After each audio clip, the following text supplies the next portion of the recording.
AITA for cutting off my parents after they disowned me over a false pregnancy accusation?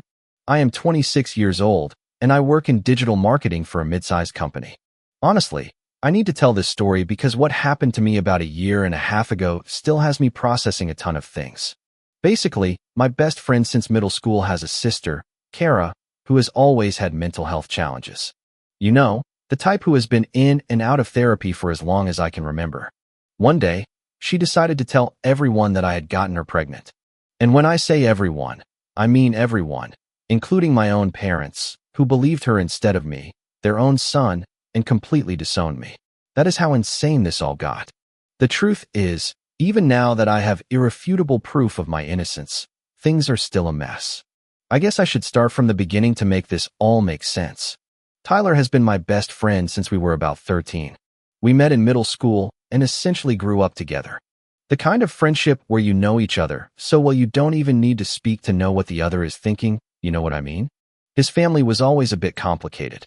His younger sister, Kara, was about 3 years younger than us, and from a young age, she showed signs that something wasn't right. I'm not going to get into medical details because it's not my place, but let's just say Kara has dealt with serious mental health problems since she was a teenager. She's been on medication and has had episodes where she loses touch with reality, that sort of thing. Tyler was always super protective of her. Obviously, she's his sister, but he was also aware that she needed professional help. I was always cordial with Kara. She was my best friend's sister, after all. I would see her at family gatherings, birthday parties, things like that, but we never had a close relationship beyond that. I always kept my distance, not because she was a bad person or anything, but because, honestly, the intensity with which she would sometimes look at me or talk to me made me a little uncomfortable. There was just something odd about the way she interacted with me that made me nervous. Years ago, Tyler had warned me that Kara sometimes developed obsessions with people and that it was part of her condition. So, I was always conscious of maintaining clear and healthy boundaries. My relationship with my parents before all this drama was, let's say, normal, but not particularly close. They're from that more traditional generation, you know, where the man is expected to be responsible, the provider, all of that. They always had high expectations for me. They wanted me to be successful, to start a family, the typical conservative vision of how my life should be. We weren't fighting or anything, but we also weren't the type to talk every day or share everything. We saw each other at family dinners, holidays, and birthdays, basically the bare minimum to maintain the appearance of a functional family. Everything started to fall apart around March of last year, I think, or maybe it was late February. I don't remember the exact date, but I remember the moment perfectly. I was in my apartment. It was a Saturday afternoon, and I got a call from a frantic-sounding Tyler. I had never heard him so stressed. He told me we needed to talk urgently, that it was about Kara. Naturally, I got worried, thinking something terrible had happened to her, like she was in the hospital or something. We agreed to meet at a coffee shop near his house, and when I got there, Tyler looked like he hadn't slept in days. He was pale and on edge. He sat down and just dropped the bomb on me without any warning. He said, "Kara's pregnant, and she says you're the father." I just sat there for about 5 seconds in complete silence because, honestly, my brain couldn't process what I had just heard. Then I started laughing because I thought it was a sick joke, but Tyler wasn't laughing. He was dead serious. I said, "Bro, what? That's literally impossible." He just shook his head, saying that Kara was insisting I was the father, that we had been together, and I don't know what else. I was in total shock. I mean, where did this even come from? I explained to Tyler in painstaking detail that I had never, and when I say never, I mean never, had any kind of intimate contact with Kara. I reminded him of all the times I had specifically avoided being alone with her precisely because she made me uncomfortable. I showed him my work calendar, where he could see that during the months she claimed something happened, I had either been traveling for work or had been with my ex-girlfriend, Madeline, practically every single day. Tyler believed me. I could see it in his eyes, but he was also in a horrible position because it was his sister, you know? I suggested we do a prenatal paternity test. There are tests you can do during pregnancy that are completely safe and can determine paternity with certainty. I told him, "Look, if she's so sure, let's do the test, and this will be resolved once and for all. I have nothing to hide." Tyler agreed and went to talk to Kara, but she flat out refused to take the test. She claimed it was dangerous for the baby, which is false. Modern tests are safe. She said she didn't need to prove anything, that she knew the truth, and that was enough. Her refusal to take the test should have been a giant red flag for everyone, but apparently, it wasn't. Things got worse when Kara decided to tell her parents. And Tyler's parents are close with mine. They've known each other for years, go to the same church, that whole deal. So, my parents found out, and I received a call from my mother, who was literally screaming into the phone, yelling about how I could have been so irresponsible, how I could have done that to that poor girl, that I had to accept my responsibilities as a man. I tried to explain that it wasn't true, that nothing had ever happened between Kara and me, but she wouldn't listen. She just kept yelling. My father was worse. He summoned me to my parents' house. I hadn't lived there for about 3 years. I had my own apartment. When I arrived, they were both sitting in the living room with that look of utter disappointment that makes you feel like you're 5 years old again. My father launched into a lecture about responsibility, about how a real man accepts the consequences of his actions, about family honor, basically every traditional speech you can imagine. I tried to defend myself. I showed them my work calendar. I explained that during the period this supposedly happened, I wasn't even in the same state most of the time. This is the part that still makes my blood boil when I remember it. I told them, look, during November and December of last year, which is when the conception supposedly occurred according to Kara's dates, I was in California for 3 weeks in November for a work project. I have the plane tickets, the hotel reservations, I have everything. And in December, I was with Madeline almost every day. She can confirm it. We have dated photos together. We have text messages. We have everything. But do you know what they told me? That evidence could be faked, that maybe I was lying, that Kara had no reason to lie about something like that. That hurt more than I can explain. My own parents chose to believe a girl they barely knew, who they knew had mental health issues, over me, their own son. I begged them to at least wait until the baby was born to do an official paternity test. I told them I was willing to do it immediately after the birth, and that it would prove my innocence once and for all. But they wanted me to take responsibility now, to start providing for Kara and the baby, to prepare myself to be a father. All of this without a single shred of actual proof that the child was mine. The straw that broke the camel's back was when they told me that either I accepted paternity and started acting like a responsible father, or they would consider me dead to them. That was literal. My father said those exact words. If I didn't step up and do the right thing, he would no longer have a son. I just sat there, processing that they were giving me an ultimatum, that they were willing to cut me out of their lives completely for refusing to accept responsibility for a child that wasn't mine, for an act that never happened. I told them no, that I wasn't going to accept being the father of a child that wasn't mine just to please them or to save face. And my father literally pointed to the door and told me to get out. I walked out of that house feeling like I'd been hollowed out. I called Tyler, crying in my car, unable to even drive.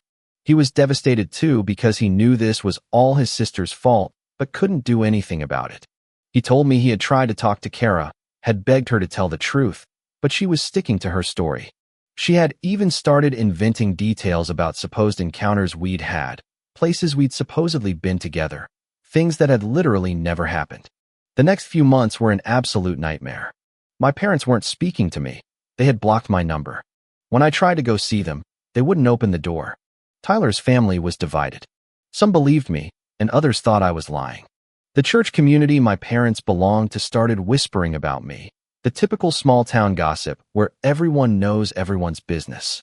My reputation was in tatters, and I could do nothing but wait for the baby to be born so I could take the paternity test and clear my name. The baby was born in August. It was a girl, I found out later. I immediately filed for a court-ordered paternity test. Kara had no choice but to comply since it was a legal order. The test was done about a week after the birth. They took DNA samples from the baby, Kara, and me, and then it was just a matter of waiting for the results. Those 2 weeks of waiting were the longest of my life. Not because I had any doubt about the outcome. I knew with 100% certainty I wasn't the father, but because I needed that official validation. I needed that piece of paper that said, in black and white, that I had been telling the truth all along. The results came in, and they were exactly what I knew they would be, a 0% probability that I was the father. Literally zero. Not even 1% or a margin of error. It was impossible for that baby to be mine. I sent the results to my parents via certified mail, along with a letter where I basically told them they were right about one thing. They no longer had a son. Because after what they had done to me, after choosing to believe a stranger over me, after disowning me without any real proof, I didn't want anything to do with them either. I thought that with those results, everything would be resolved, that I would get apologies, that things would go back to normal. But no, things got even worse. My parents showed up at my apartment about 3 days after receiving the results, knocking on my door at 7 in the morning on a Sunday. I opened it because, honestly, I was expecting a sincere apology. I hoped they would at least acknowledge they had made a mistake. My mother was crying, my father looked ashamed, and they started with a speech about how sorry they were, that they had made a mistake, that they wanted to fix things. But here's the thing. Their apologies weren't really apologies. They were justifications. My mother said that any parent would have done the same, that they just wanted to make sure the baby was cared for, that it was their moral duty to pressure me into doing the right thing.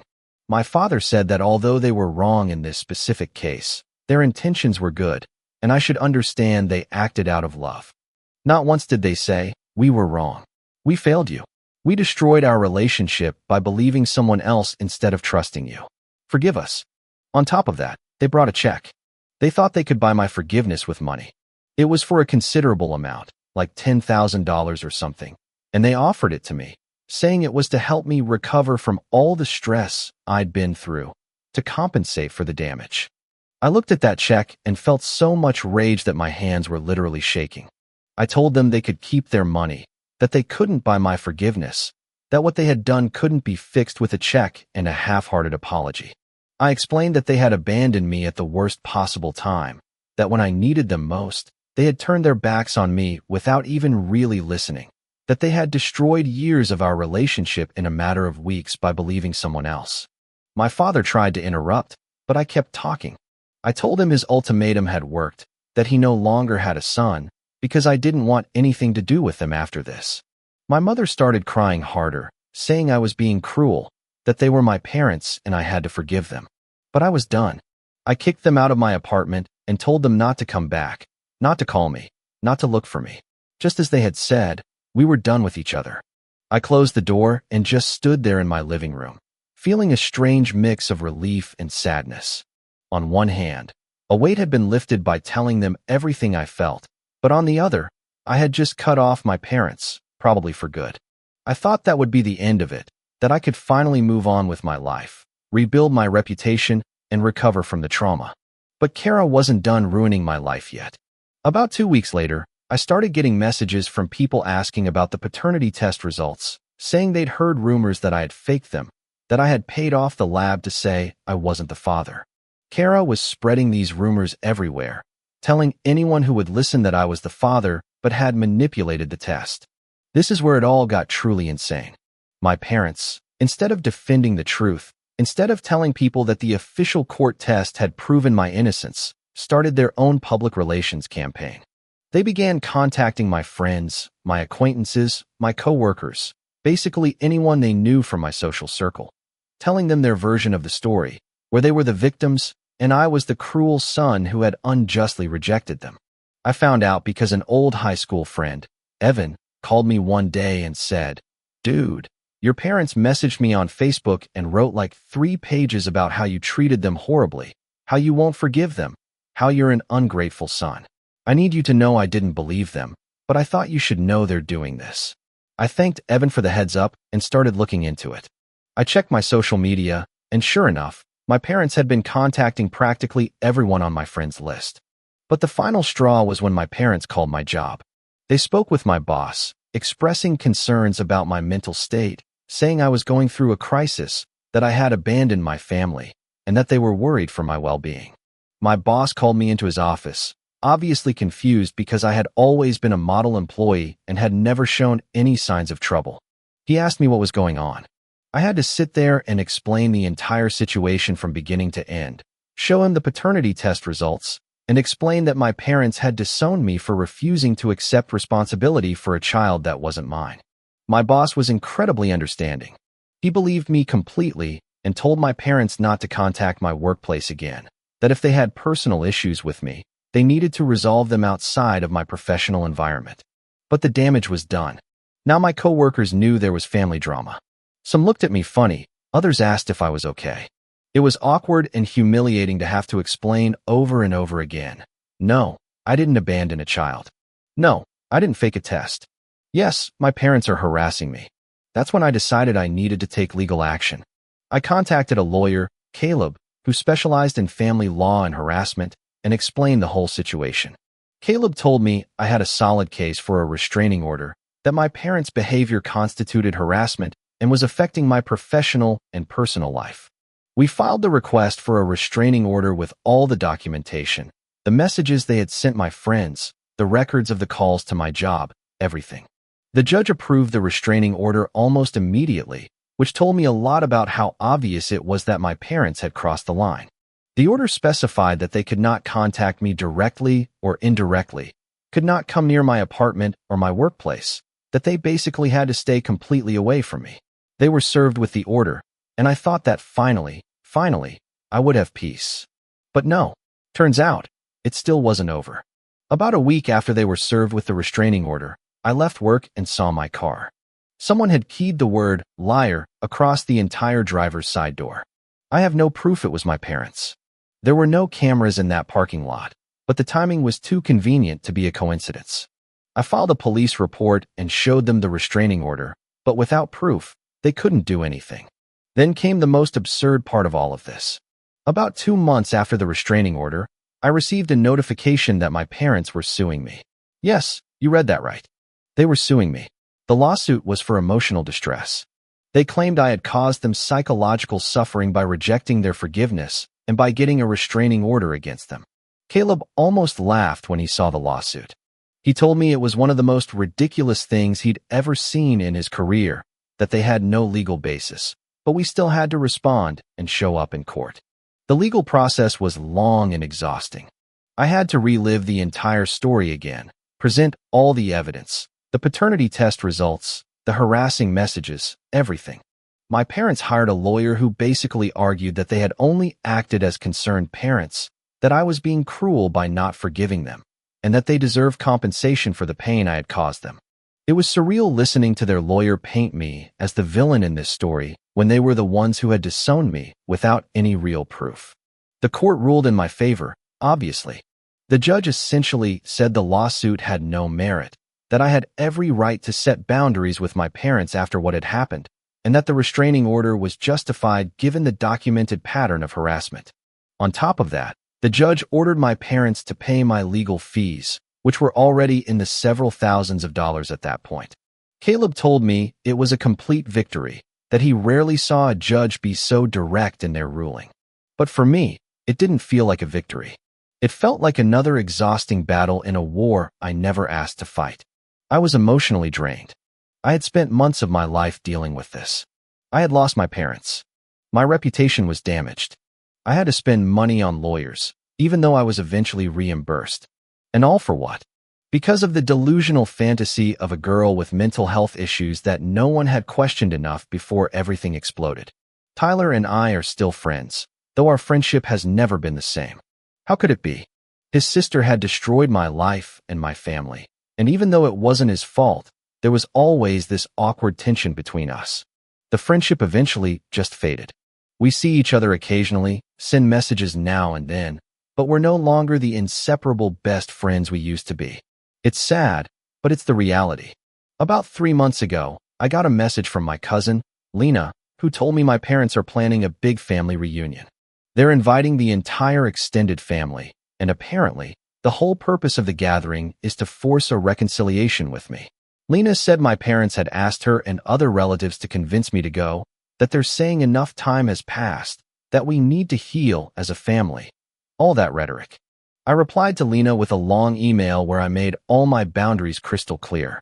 I explained that I have no interest in reconciling with my parents, that they had multiple opportunities to make things right and chose to continue causing me harm, and that their behavior after my innocence was proven was just as bad, if not worse, than their initial actions. I told her I appreciate her trying to mediate, but my decision is final. I will not be attending any family reunion. I will not respond to any attempts at contact. And that basically, my relationship with my parents is dead and buried. I also wrote an email to my parents, even though it violated my own no contact rule, but I felt they needed to hear this directly from me one last time. I told them I understand they probably think I'm cruel or being too harsh, but they don't grasp the profound damage they caused. I explained that it wasn't just that they disowned me. It was that they chose a stranger's version of events over mine. It was that they gave me an ultimatum when I was telling the truth. It was that even after my innocence was proven, they couldn't offer a real apology. It was that they harassed me, contacted my job, spread rumors, and finally sued me. I told them their behavior wasn't a simple mistake. It was a consistent pattern of prioritizing their own ideas of how things should be over actually listening to me, trusting me, and supporting me. I explained that forgiveness isn't something you can demand or buy. It has to be earned, and they have done absolutely nothing to earn it except cause more harm. I wished them the best in their lives, but made it very clear that I would not be a part of them, that they needed to respect my decision and stop trying to force something that no longer exists. Now, I'm focused on rebuilding my life without them. I've been going to therapy to process all of this because, honestly, the trauma of having your own parents turn their backs on you like that is something you don't get over easily. I've been reconnecting with friends who supported me through it all. I've been investing in my career. Basically, I'm trying to create a life where I don't need my parents' validation or support to feel whole. Last week, I was at the grocery store and I saw my mother in the aisle across from me. She saw me too. I could see in her face that she wanted to approach, that she wanted to say something, but she just stood there. I just kept walking. I didn't greet her. I didn't make eye contact after that first second. I just went on with my shopping as if I hadn't seen her. When I left the supermarket, I felt a strange mix of things. Part of me felt bad because, at the end of the day, she is my mother. But the bigger part of me felt relieved that she had respected my space and hadn't tried to confront me. I don't know if I'll ever be able to forgive my parents. Honestly, right now, I don't see how that could happen. The damage is too deep and too recent. Maybe in 10 years, maybe in 20, maybe never. I don't know. What I do know is that I made the right decision by putting myself first, by setting firm boundaries, and by not letting them continue to hurt me just because they're family. Because at the end of the day, family isn't just about blood. It's about trust, support, and believing in someone when everyone else doubts them. And my parents proved they couldn't give me that when I needed it most. Comment. Thank you for listening to such a heavy story with me. It is a powerful reminder that setting boundaries is not an act of cruelty, but a necessary act of self-preservation. You have the right to protect your peace, even when it is difficult for others to understand. True strength is found in taking responsibility for your own healing journey. Healing is not a straight line, but every step you take toward your well-being matters. Remember to be as kind to yourself as you are to others. Sometimes, family is not about blood, but about the trust and support we build with those who truly see us. You always have a choice to walk away from situations that compromise your integrity. I hope you choose what brings you genuine peace and allows you to thrive. Your story is yours to write, and you deserve a chapter filled with respect and happiness. If you liked it, don't forget to leave a comment and support the channel by subscribing. See you in the upcoming stories.